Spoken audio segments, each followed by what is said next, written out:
I really think that we're going to have a tremendous victory. And you know what? If I didn't think that, I wouldn't say it. I'd say, well, we're going to be fighting hard. Now, we will be fighting hard, but I believe we're winning. I actually think we're winning. I don't even think it's a question of we're going to try and win. Okay, so that was Donald Trump saying that he's going to win the election in 12 days. But there's this flurry of new polls that show both Trump and Hillary Clinton making gains in the polls. CNN, in fact, has updated its electoral map this morning, turning Florida and Nevada from leaning Democratic to now toss-up states. Let's get the bottom line on all of these maps and numbers from CNN political director David Chalian. Good morning, David. Good morning, Allison. Okay, what's the backstory on why CNN changed its electoral map to including now all of these more toss-ups? Well, the way we always assess the state of play is looking at sort of advertising budgets where they are putting those hard raised dollars on the air to try to convince voters, looking at the most precious resource for campaigns, which is the candidate schedule. Where are they putting Hillary Clinton and Donald Trump out in the country? And, of course, the latest polling. And so looking at all of that, last week, remember where the reverberations of the Access Hollywood tape was still happening and the accusations against the women, where Trump was hitting a bottom probably out of that last debate.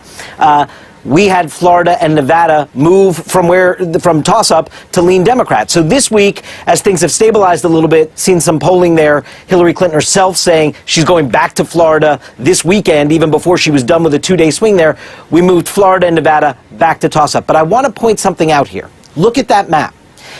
Even if, so I know we say Florida, Nevada now moving to toss-up, and that seems like away from Clinton.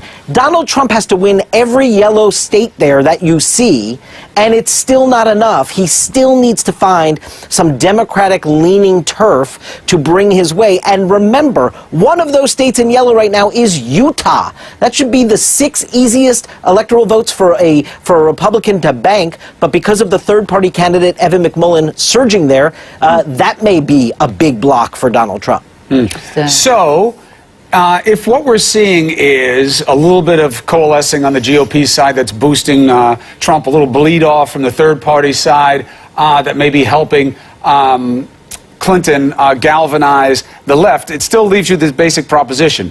How do you get to 270? So as numbers are moving, you suggest the map still remains the same. Chris Collins comes on, congressman from upstate New York, and says, I'm not seeing 270, I'm seeing 269 for my guy Trump, and it goes to the House of Representatives. I hadn't heard anybody suggest that before. What's your take?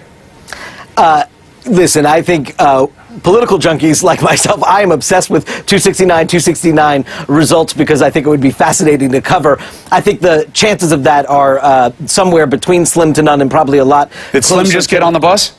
It's a lot closer to none. But listen, here is the possibility of that.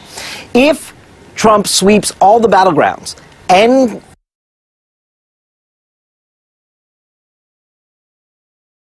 to 269, one of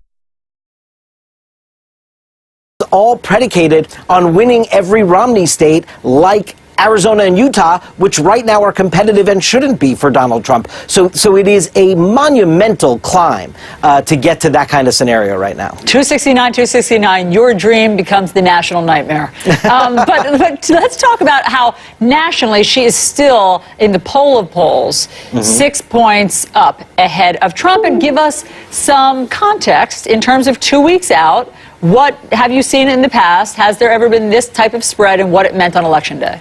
A 6-point national lead, which is what that poll of polls shows, an average of all the recent polls, is a landslide election in modern-day presidential politics. So you are right to notice that. At this point in the Romney-Obama race, it was a 1-point race. This is much more on the scale of what 2008 looked like at this stage against Obama-McCain after the economy tanked and Obama really went up in the polls. This is a very significant national lead for Hillary Clinton. And you're right, what Chris noted is right. We're going to see partisans put on their partisan jerseys no matter what. He's going to shore up Republicans, she's going to shore up Democrats, and we're going to see these polls get a little closer than they were a week ago. But it is important to keep our eye on that poll of polls because that is a substantial margin right now for Hillary Clinton. It's just such a different election than we've ever had to measure before. You know, what's true about the partisan jerseys is true. It's even more true for the GOP. But then you got to add in the Trump factor. You know, and he has divided that party, like we just saw play out here with Anna and Scotty, in a way that is unique. But David, thank you very much for taking us through it, and you're going to have to do it 10 more times between now and Election Day. Thanks, guys. Thanks. All right, so the Pentagon made a move, and in part, you should thank yourself for this. You did the right thing where veterans are involved. You heard about this story about them being forced to pay back re-enlistment bonuses. The Pentagon now says they're going to stop that. But is that enough of a fix? We're going to speak with two military members at the center of this political storm. Next.